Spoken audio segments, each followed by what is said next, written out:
All right, so let's get started.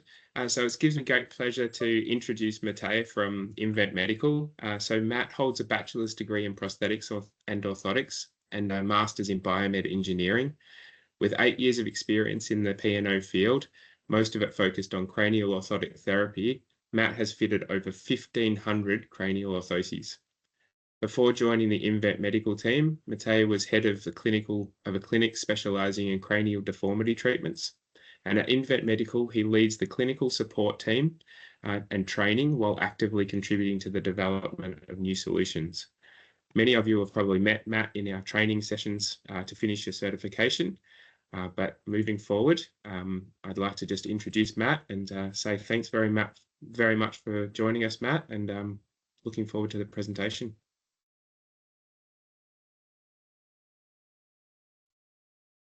Who we are. We started in 1991. That means we have more than 30 years of experience in O&P field. What we started was family business, mostly working with CFAP.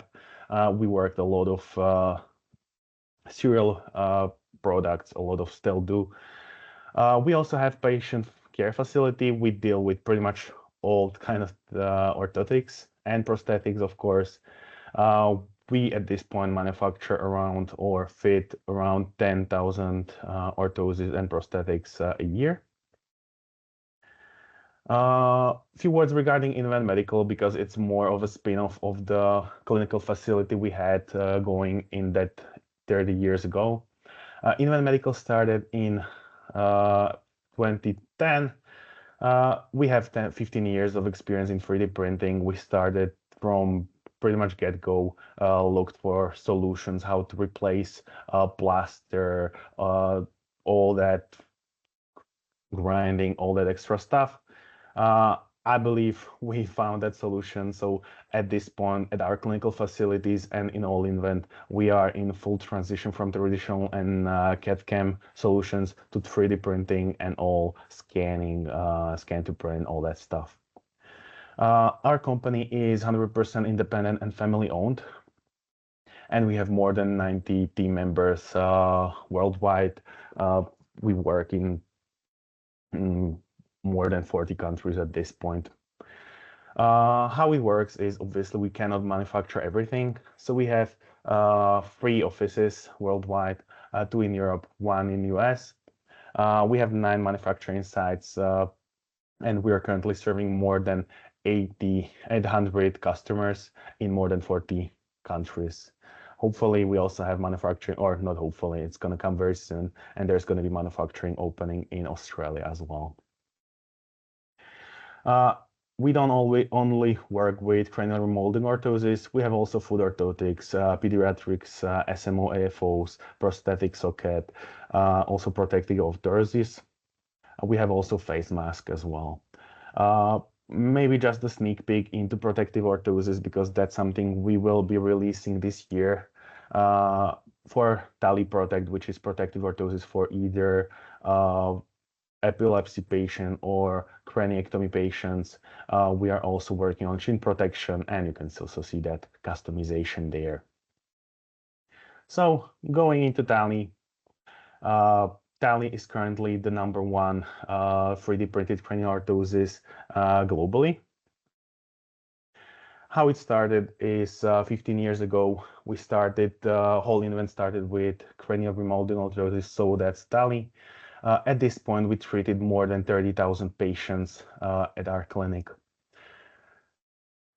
We have more than 700 locations if we count all our customers in 40 and plus countries. And at this point, or at the point we released Talee to market, it was more than 10 years development. We had more than 500 iterations. I feel like at this point it's more than 700 at developing it further and further. It's obviously a patented solution, so there's that. Maybe background for our clinic. We treat around 1,000 patients a year in our clinic. You can see the pictures. We really try to get that feeling for parents that they're not at a hospital or something like that. We try to be very homely, deal with a lot of that. We also have neurosurgeon at our clinic, which helps in that multidisciplinary work to give more, I would say, information, as well as uh, just to make them feel better, and for us to make sure there's no craniosynostosis patient uh, getting the treatment for positional deformity. Few Talee benefits. Why we started was we really wanted to get rid of all that grinding, all that bulkiness, all that stuff. So with Talee, our goal was to get thermoregulations under control, which I believe with 2 layers, as well as all those perforations, we got that. It's definitely less bulky, especially with that closing mechanism, which is now smoother. It's a part of orthosis as well. Uh, What's next is that what we did when we started with Talee was we gave every patient the option to get traditional orthosis as well as Talee, or at the beginning we gave them both so they can test it out, and the feedback was overwhelmingly for Talee. That's why at this point we are pretty much not working with traditional orthosis, we are just working with the Talee. The main benefits are also that it's a lightweight, just because you're not having that thick padding inside. It's definitely more comfortable because of that. With the perforations, we have definitely better thermal regulations. And with that is connected the reduced risk of skin issues. We see it in very warm countries. We are reduced those skin issues, which were very frequent with traditional orthosis, by 90%. What is another thing is, and what we try to do with Talee is have very controlled treatment. With 2-in-1, it's especially guided, and with all our platform and treatment apps, all that stuff, it's definitely tracking everything, which motivates parents more and more. And when we are comparing traditional and Talee, we see that we have better results with Talee, which obviously cannot be just because we get more growth or anything. It's really just that compliance going higher. And at our clinic, we see it's so much easier to treat parents at that point. What is indication and treatment for Talee? We recommend it mostly for moderate and very severe deformities for babies between 13 and 18 months. 18 is that uh, top border where we cannot go over that, just because at that point basically all the sutures are closed. The starting age for Talee is between 3 and 14. When we are talking about those ages, we always use corrected age. So if the baby is premature, we just want to make sure we use that corrected age. The ideal age is, I believe all of you know, that is as soon as possible, obviously, just because we are seeing that growth spurt going so much faster in the younger babies. So that's the goal. Since we are not pushing on the head, we really just guided growth. So the faster head is growing, the better results we can get. From our initial studies, we can see that average duration for the treatment is around those 4 months. And obviously, we need to orthosis be worn 23 hours a day. We also offer Talee post-op solution, which is very similar design-wise. What are the differences is that it's closed on the top. It's really just to provide that extra protection under endoscopic surgery. And for metopic suture, there's also this beak on the front just to protect that root of the nose as well. So we offer that as well, and it's also FDA approved. So if anyone is interested, we can also give you further information regarding that. Maybe a few words regarding 3D scanning. What are our most recommended scanners at this point? It's Shining Iron Scan H, H2, and Body Scan. These two are white light scanners. We see they're the most precise, and with those scanners, we can get the best results, and we don't have to rescan or anything like that. And they're definitely easier to use than some other brands or some different, I would say, scanning softwares. Here are the 9 key scanning rules or tips that can help you get that scan as good as possible. What is important is that you always take your time. We definitely don't recommend just trying to be as fast as possible. if you make sure the scan is done correctly, it's going to save you so much time in the long run. That's why we always recommend just make sure you have everything scanned. If it's not scanned correctly, just rescan. What we always need to have is that scanning cap. We always want to have ears covered just to make sure there are no holes, anything like that. The easiest is to have the seam out. That way it's easily erased and we don't have to, or it doesn't affect the volume of the head. So we are not guessing, it's really very precise. And of course, we want to cover all the hair because generally all the scanners have a little trouble scanning hair. So it can create the holes on your scan, which obviously we don't want to have there.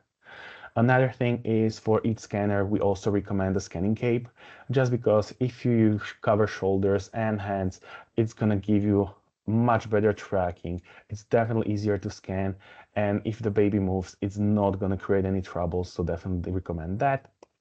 What is important to get on a scan is that neck area. So as low as possible, but obviously we don't want shoulders. We just want to have as much neck area as possible.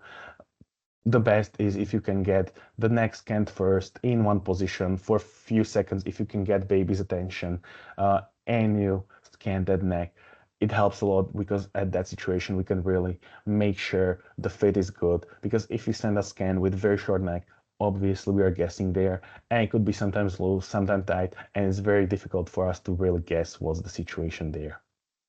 When you have baby scanning, we always recommend just holding them over their arms, just so you are pushing them lower. That way they will show you more of the neck.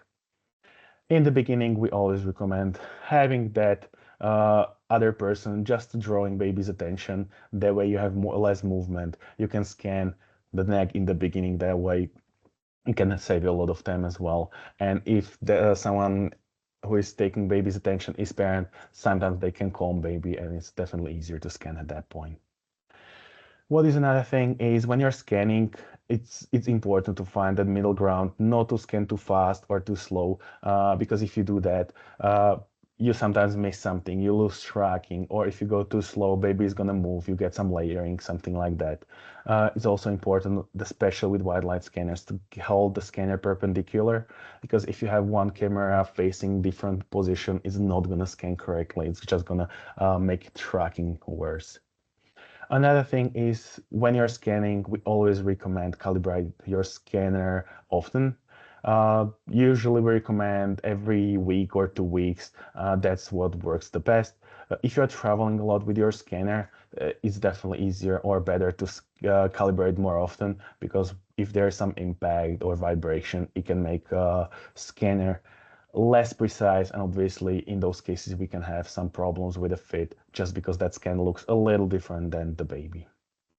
And the last thing, when you finish scanning, always check the scan before removing scanning cap, just to make sure you scan everything, because if you have to rescan something or just finish scanning one part and you remove the scanning cap, you have to start from the beginning. If you don't remove that scanning cap and you have parents still in the room, you can easily just finish what you're missing or rescan all together. So definitely recommend just checking that before parents leave. Here is just short video showing quick scanning. What we recommend, as you can see here, start from the neck, get that neck in. We always also recommend scanning both ears as low as you can get, just so we see a lot of area there. When you're scanning the face, it usually is the best just to go from side to side, not up and down. That way, you're not losing tracking. Baby is just not looking at you. And if you go fast enough there without losing tracking, it can save you time afterwards. Regarding scanning quality, on the top row, you can see what we're looking for in the scans. For the face, we want to have enough details. We don't want to have any misconnections, anything like that.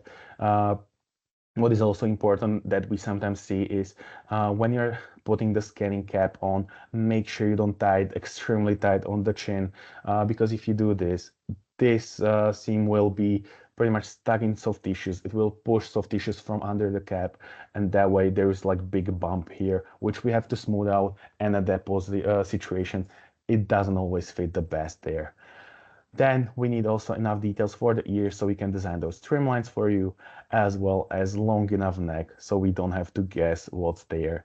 You can see the issues we may have is if you have the scanning cap that is sticking out a lot, because we can of course smooth it out, but it's again just guessing how much volume we should remove. It doesn't always work the best. Same here. Here you can see some misconnection. Here there are two noses, so if that happens, we always ask you for the new scan. And here's that short neck. If that happens, as I said, we are just guessing. We can work with that, but we don't necessarily recommend it because that fit on the neck can be sometimes loose, can be sometimes tighter. And if you don't have that contact on the neck, it's going to create extra rotation, which is just going to cause another problems. With ordering, there's a bunch of stuff. Probably most of you saw how it works. There's a bunch of options you can select which one you want to use. There's option to select the padding thickness, which generally at this point we are usually recommending that adjustable 6 mm padding. It just makes a lot of sense when you have that extra material. You can grind it out if there is non-compliance or any other issue, they're sick for a week or anything like that. You can always grind out from orthosis, and you're not risking that orthosis is going to be tight without possible adjustments there. What is the other option I want to show here is that we always ask you for any conditions or any notes. If there's any specific diagnosis, specific request for modification, anything like that, we always take that into account. So let us know here. For contraindication, that would be hemangioma and shunt. So shunt is always contraindication, and hemangioma, if it's under orthosis or it's something very close to orthosis, that would be contraindication just because of those safety concerns. What is theoretical is there is we are pretty much asking about those extreme cases where head is basically stuck on the shoulder. So in those cases, we just want to know if it's there. If it's there, we just pull trimline on the neck a little higher so you don't have contact between shoulders and orthosis in the posterior part. For the next part, there is color selection, which you can see here. Those are options for orthosis. These are options for the padding at this point. How it works is we always just make sure it's there. This color is not gonna scratch. The process is done a little differently than we had before, so there shouldn't be issue there. There are these options. What is next? We are offering two different openings and lock types. The openings, we have the bivalve, which basically means that orthosis can be taken into two parts, or we have one side opening, which on this side there would be flexible hinge. Clinically, I would say it's really up to clinician's decision. What we saw from our experience at our clinic is that one side opening is a little easier for parents to work with. We see less issues with that. It's just easier when you don't have to put two parts into each other. For the lock type, we have this easy tap as the default. I would recommend it pretty much for all the babies. The only case where I'm a little more careful is if you have that 14-month-old baby, which are definitely more curious. They're looking for that opening. So in those cases, we would probably choose the standard, which is closed off here, just because they're gonna look for that opening. But in the last 2 years, we are using the easy tap. We had one baby to do that. And if that happens, we can easily ship you the standard one, which are interchangeable. You can change it and that problem is solved at that point. If I continue, there is also customization option, which is I would say the most enjoyable thing for parents in orthosis. You have the text for the forehead. It's, I believe, up to 14 characters with 3 different fonts, and there's a bunch of symbols they can have on this closing mechanism there. This customization, we have that option available also in our mobile app or on our web. So what we do, for example, at our clinic, we send them this web page before the visit so they can choose it. That can save a lot of clinical time at their clinic, just choosing that stuff at home. Regarding orthotimer, that's the sensor that tracks the wear time. We can help you set it up. How it works is it's tracking the temperature. So by that, we can see the wear time and compliance. So if you want to log into that, definitely can do that. We don't send you the sensor. We just create this hole under the inlay where you can put that sensor yourself and it tracks the treatment as such. What is maybe one negative and why we see very few people working with it is that these sensors are all one use only, unfortunately. Regarding our mobile app, we have it in works. We have first version out, which currently it has the information for use as well as frequently asked question and customization. The treatment progress is not there yet. We are working on it, but since it's sharing the patient's data, there is a lot of security checks, a lot of regulatory involved, so that's under development at this point. This mobile app, you can easily download it, or your customers can download it on the App Store. It's for the iPhone at this moment. What is the most exciting thing for us coming out in the last 2 years is two-in-one solution. How that works is we are providing two shells in orthosis, which helps guide growth as well as give you more stability in the beginning. Generally, for each very severe case, we recommend that two-in-one. It's definitely going to help you. Important to mention is also there is a small surcharge, just so you know. And what you can see here in the first shell, we are usually going for that full symmetry. When they grow into that first shell, we can exchange for the second one, which will give you more proportion, just extending that growth while you're keeping that contact throughout the treatment. So you have less rotation and less tilting. And as you put the second shell in, they will continue growing mostly into that proportion, but obviously it depends on the head shape. So that's how that works. If I continue, what is important to know is when to replace that first shell when you're using two-in-one. One of the ways how you know you should exchange it is basically when they fill in that first shell. What we usually see is between those 4 and 6 weeks, really also depending on the age. What we also know is, or you can always check the padding inside orthosis next to ventilation hole, which ventilation hole is always put in the location of the biggest asymmetry or the biggest deformity. So if there's contact around it, you know it's definitely time to exchange that first shell. How you know there's contact there? You will see a slight discoloring on that padding, or it can flatten there as well. Another thing is the orthosis is getting pushed up in those cases, but this is not 100% to follow, just because we always have to make sure you don't have too much contact on the neck, because if you have, it's gonna push orthosis upwards as well. Another thing is if you're having some redness or some contact points or anything close to ventilation, that's another thing you know you should exchange it. And there's simple rule, we always recommend replace it rather earlier than too late, because if they grew in that first shell and they continue growing, they will continue grow. It's just gonna happen in areas we don't want to. And in those extreme cases, if they grow extremely fast and no one notices, or we keep that first shell for a very long time in there, they will start growing on prominence. And at that point, the second shell is not going to fit well. What is another thing you can check when you're exchanging that first shell is the analysis.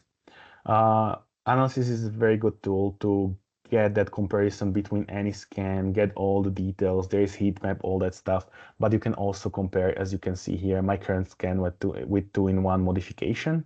So purple is the two-in-one modification in this case, black is my first scan or first checkup scan, so I can still see I still have some space in there. I can also check it in 3D.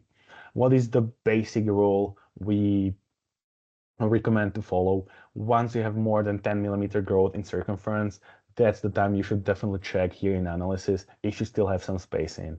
Usually when you have more than 10 mm growth, that's usually time you should exchange that first shell. How to switch that shell? Super simple. With usually screwdriver works the best. You can see on that side is the opening, and you really just have to go around. There are 4 pins holding it, 2 on ML, 1 on the bottom, 1 on the top. And you just have to go around all, pop them out, go all around till you go all around. Sometimes you have to go twice, especially with smaller babies. And once you take it out, you always have to check for the second shell. There's always CN number printed on every part, so you can check it out and see where you should, if it's the correct one. When you're putting it in, you just want to make sure all the pins are in.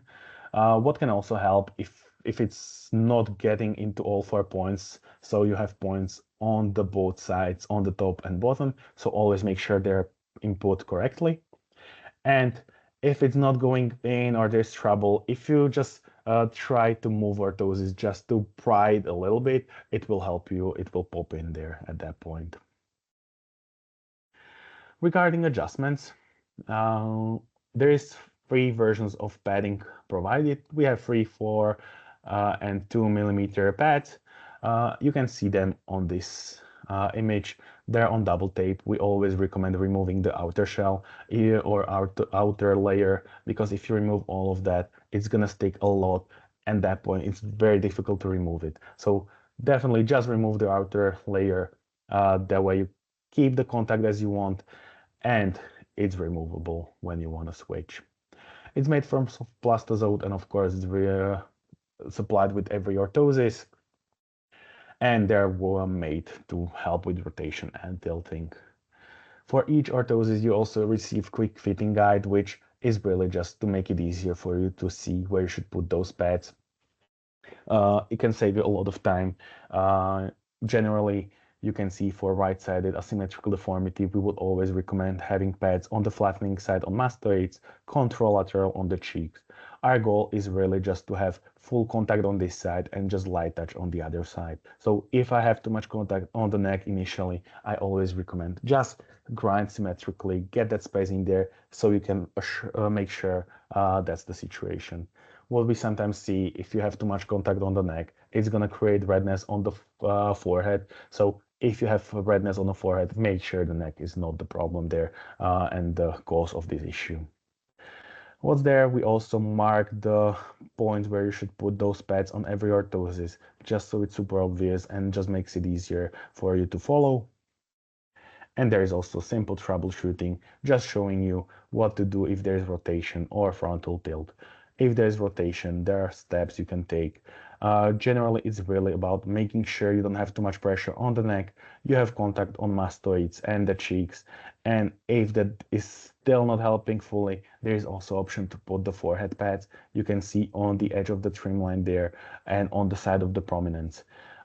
In that situation, it works kind of like an anchor, gets stuck in those soft tissues, and it's definitely working a lot better than just using the mastoid and cheek pads, just because it's another point of contact. And for example, you can even put 2 pads next to each other just to increase that area.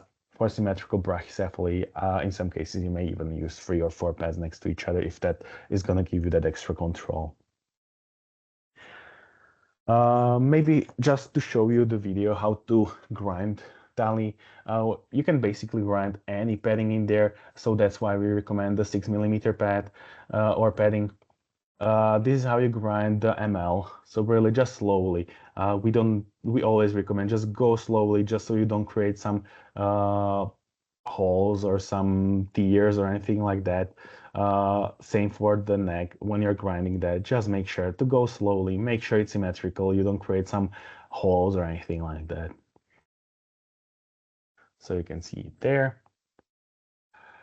If I continue for alignment, we need 3 landmarks. So we have salient, which should be placed in the middle of the face, in that little dimple, in that little hole there in the nose. Make sure those are placed correctly, because if they are not, we have to adjust them just so it works, because these are used throughout the treatment for evaluation, for manufacturing, for everything. So if they're not placed correctly, we have to adjust them. So that's for salient. For trachean, where we would expect it is when you take that outline of the ear, it's on the front edge, as you can see here, and 1/3 from the top when you take height of the ear. Same thing on the other side, you can see 1/3 from the top on that front edge. So that's how you get those landmarks in. For the initial assessment, we just really want to make sure the eyes are level first, baby is looking straight forward from the side view. That way we can ensure the consistency between each baby, and in the last step, just to make sure the nose is in the middle. If it isn't in this third step for the top view, we always recommend just check the salient as well, because if it's all the way to the side, your salient is probably not placed correctly. Once you do that, it's gonna let you change the level where you're measuring as well. For the checkup, the alignment is a little different because obviously at that point you're comparing two scans to each other. So from the front view, again, just make sure the eyes are level. From the side view, you want to make sure the nose down here and the forehead up here have same distance between reference scan and current one. So that's the easiest way. And you always want to make sure there's not extreme amount of growth on top of here, because we know it's growing there, but it's not something that you would have some crazy growth going in here.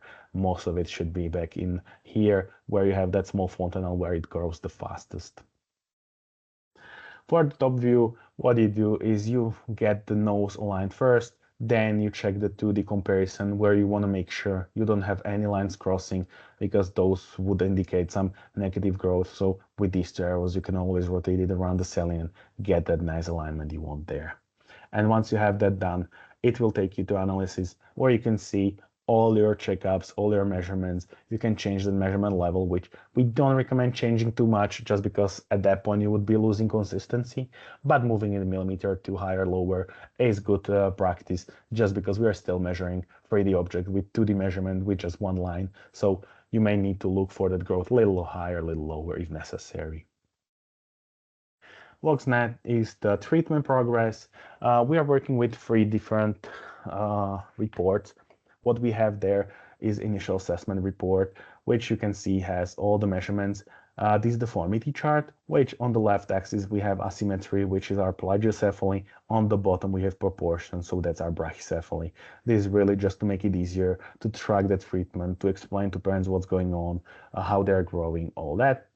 There is also head circumference chart, so you can track how fast the baby is growing, and you can also give parents some approximation how fast treatment we're expecting or how fast growth we're expecting. And there's of course that head shape, so you can show them where the asymmetry is. We, of course, for the checkups, we have the treatment progress, which this is the one we recommend for the parents. From our experience, we try to have it more visual. As you can see here, we have very little number. We have length of the treatment, severity in beginning, and current one. We have these deformity charts. So we are still tracking CVAI and CI, but it's more in visual form. And we also have this comparison in 3D, so that they can see where the head is actually growing there. For those of you that want to share all the numbers with parents, we have also this detail report, which there are those measurements. There is 3D and both of these charts, so there are options whichever you want to go for. Our recommendation is that treatment progress, but it's always up to you. What is next is the modification report. This one is generated for every single order you place.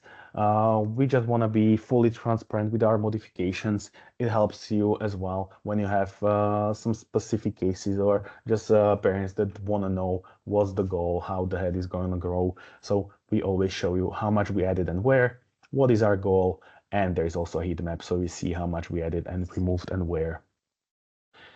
And just a few more tools we have in a platform. You can always track your orders. So if you are in the admin part of our platform, on the left, we have all the orders here. So if you go there, you can work with drafts if you need to, but you can also track which state the order is, if it's being printed, assembled, or what. You can also see delivery date and get extra information here. You can also, once the order is shipped, get that shipping information. There's going to be car icon popping up here. What's next is a tool we can always edit patients, which makes sense when you save the checkup and you notice your date is not done correctly. So if you go to show, there's option edit patients, and as you can see here, you can change any date and you can also change any of these if there's mistake with that. What is another tool is that you can always delete checkup. So if you save checkup and suddenly you notice your alignment is not done correctly, you can always redo it. So if you go again to show, there is option here. If you select the checkup you want to delete, and there's that trash can icon. So if you click here, it's going to delete that checkup and you can easily redo it. What's the next thing is if you go to dashboard, We always recommend, if you have any question, any trouble, anything like that, please always use this clinical support button. If you click here, it's going to take you to this form. If you fill it in, it's going to give us all information we may need to provide that support, especially with Australia. If you fill it in, it can help us a lot because we already have most of the information and we can provide you support as fast as possible, especially with that time shift we have between Europe and Australia. And that's it. That's all I wanted to share with you today. So thank you for your attention. Thank you, Matt. That was fantastic, and hopefully that was nice and clear for everyone coming through. So now what I'd like to do is just open the floor up to any questions. No one has put any questions in the chat that I can see, but if you'd like to unmute yourself and ask any questions, feel free to do that as well. Matt, I will ask a question to get the ball rolling a little bit in terms of scanners. Are you able to just talk a little bit more about scanners? So we have a lot of people who have structure scanner or are using a LiDAR scanner on their phone and things. Can you just talk us through, are they appropriate for Talee? And if not, why not? Unfortunately, we cannot work with structure scanner. The issue there is precision. Same with the iPhone scanning or pretty much any mobile scanning. The precision, unfortunately, is not there. We are really working with 0.01 millimeter precision for every detail we design. So that's the main reason for these scanners. We really are looking for the white light scanners where the precision is there.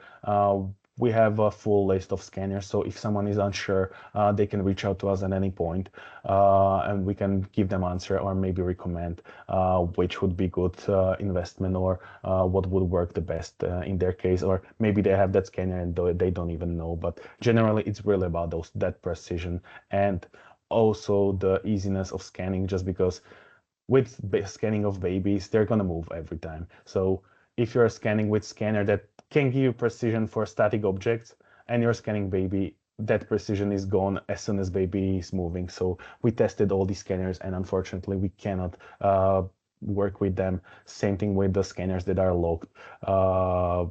For some specific company, we cannot get STL file from there, so we cannot work with it as well. Thanks, Matt.